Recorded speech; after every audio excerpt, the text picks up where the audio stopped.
Okay guys, so what you're going to need is a box of Devil Foods cake. So I got mine from Pillsbury. There is no dairy in this cake mix. And then we have 3 eggs for the cake mix. We also have a cup of water and a half a cup of canola oil. So this is going to be for the actual cake. And then for melting your chocolate down, you're gonna need some semi-sweet chocolate. So I have the Enjoy Life because it's dairy-free. You're also gonna need some of these Cake Pop sticks, which I got from Hobby Lobby.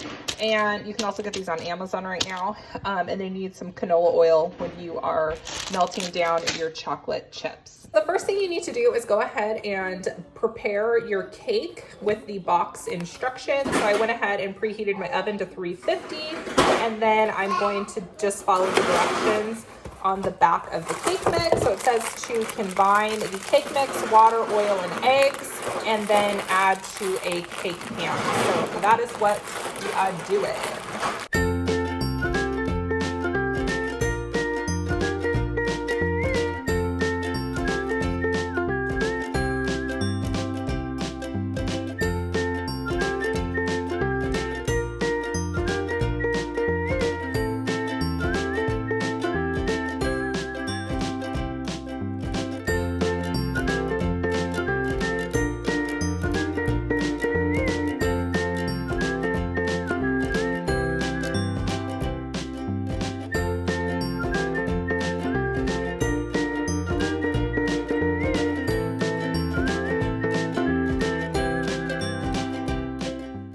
So for this next step, you want to make sure that your cake is completely cool. So I have the chocolate cake that just got done. So this cake has been cooling for quite some time. Make sure you wash your hands really good. And I'm just going to go ahead and start breaking the cake up into little squares. And I'm going to add it into a bowl.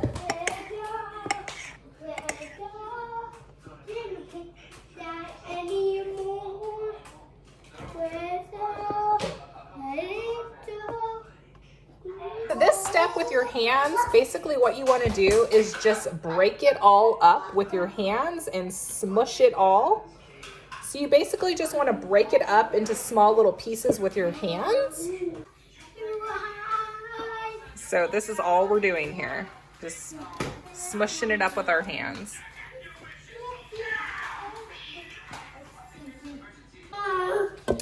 Okay, so this next step is optional, but it's something I'm going to do anyways. And I'm going to add in a little bit of Pillsbury chocolate frosting to the batter just to make it a little bit more moist. So I'm just going to add about a spoonful and add it to the batter and then mix it all together again.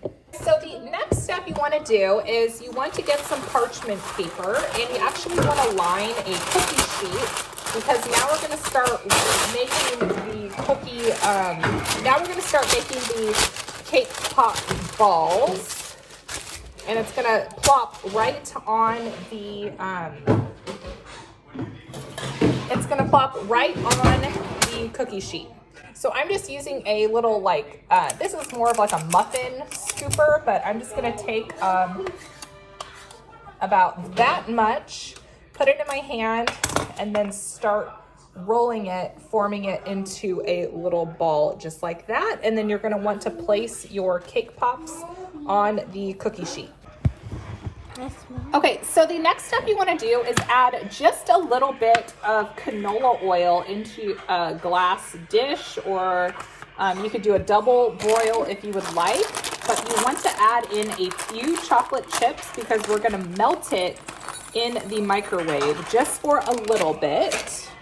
All right, so then you want to go ahead and mix up your melted chocolate, and what we're going to do with our cake pop sticks is we want to dip some of the chocolate into the bottom of the stick, and then we're going to want to go ahead and just put it into our cake pop so that it adheres to the stick. So just repeat this process just like that, and then we're going to add it into our cake pop.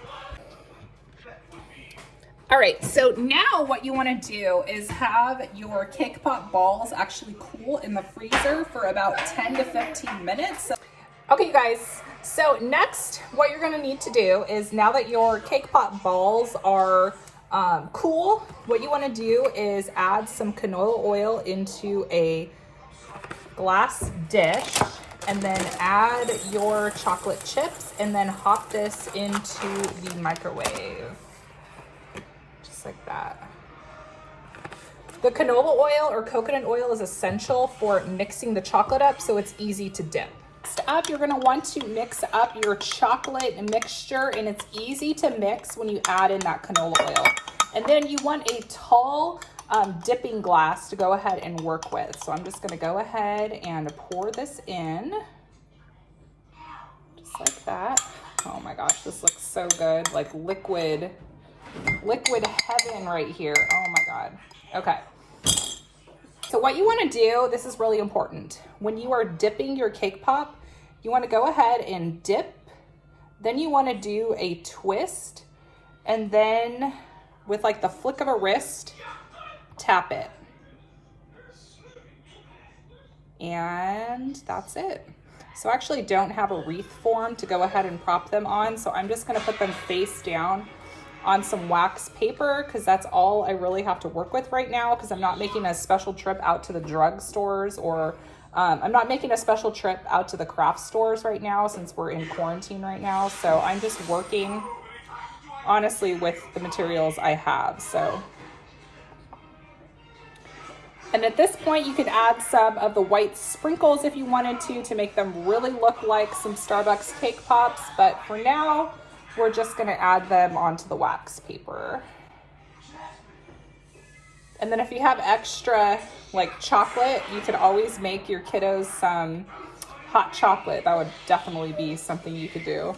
So what I'm gonna do to expedite the process to get them more hard is I'm gonna put them back in the freezer for a little bit so that they can cool off.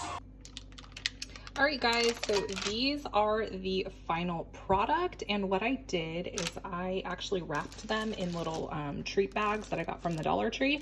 So if you wanted to present this at like a birthday party, this would be a really nice way you could do it, or you can go ahead and get a foam ring, and you guys can go ahead and prop them up this way with like a foam ring if you wanted to. So I really hope you guys enjoyed this DIY copycat of Starbucks cake pops. So I hope this I hope this video was helpful for you guys, and let me know in the comment section below if you plan on making this recipe. So I hope you guys have a fantastic day, and I will talk to y'all later. Bye, guys.